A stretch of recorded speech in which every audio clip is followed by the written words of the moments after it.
completely discombobulated. They're not stapled. Well, the one wasn't stapled. The one was. No, I don't have. Look, you can't even read this. Is that what I gave you? I think so. Yeah. I gave you back the original. Do you have the copies? I gave them to her. Okay. I need your name and position, sir. I need your name and position, sir. No one is going to give you any information. Ma'am, are you stating that you are not obligated to provide me with your identity and status? You know my name. Your employees or your co-workers are not obligated to provide me with their identity, status, and company position, ma'am? Ma'am? Yes?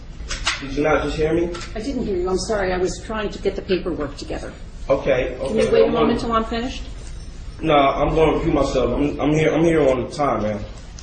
Hold on. I'm trying to get all these papers together. So it's a simple question. I'm sure you can answer it while you get your papers together. I cannot get them together. I can't answer. This only has 3.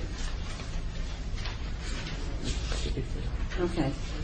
This has 3 counts, and this you didn't make a copy of the last count. Make a copy of the last page and bring it in, and we'll staple them together.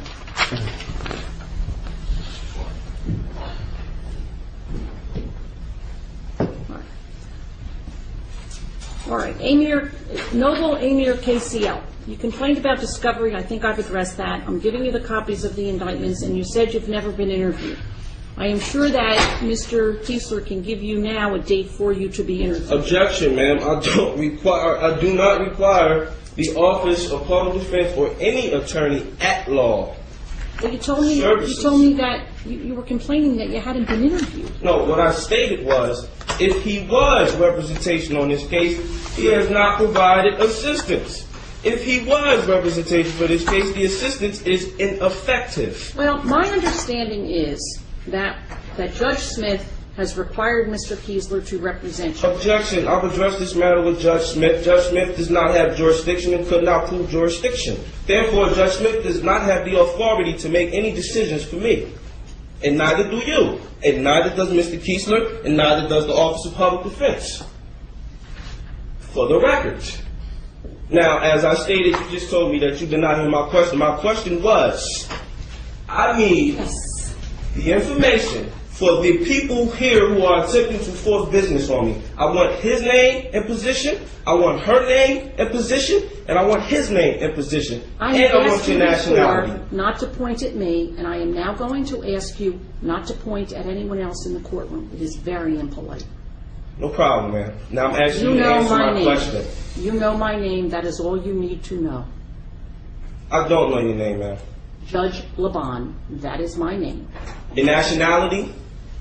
You have no need to know my nationality. Yes, I do. You are attempting to force business upon me. I need to know your nationality. For the record. And your status.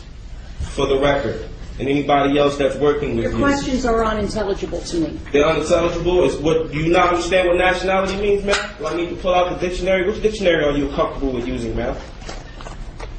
For the record.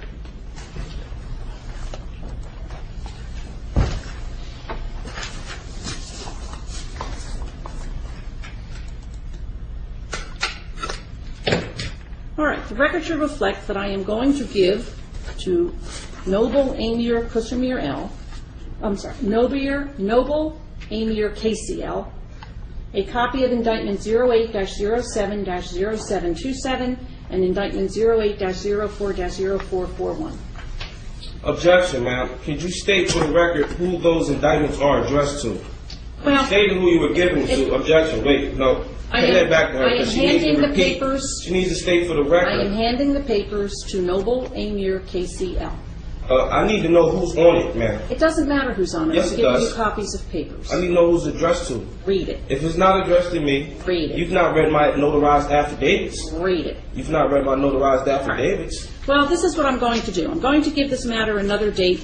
Mr. Kiesler, you can make whatever application you want. Noble Amir KCL, you can make whatever application you want. Hopefully, in the meantime, we will hear from the federal court with regard to the removal application.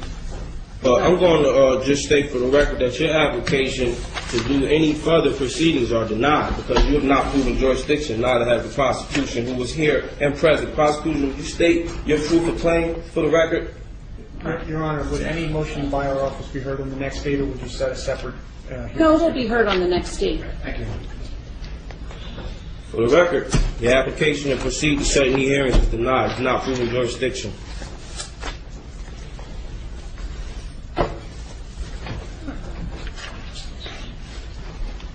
April 6th. Denied. Thank you, Your Honor. May I be excused, Judge?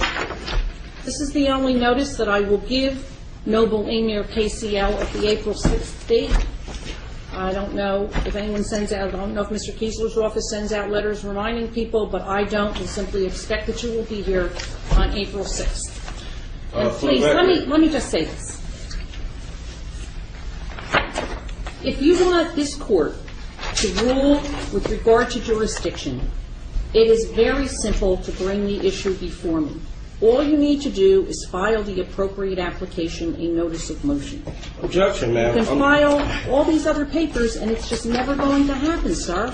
Objection, man. That's not my problem that you're not upholding the law, ma'am. That's not my problem. That's your problem, ma'am. Because whether you people understand or not, you've all fired yourselves. So there is no room to set another hearing because you failed to prove jurisdiction in every hearing that we've had. Judge Smith has failed to prove jurisdiction. You failed to prove jurisdiction. Prosecutor Luciano's failed to prove jurisdiction. You people fired yourselves. I'm letting you know that right now. You violated your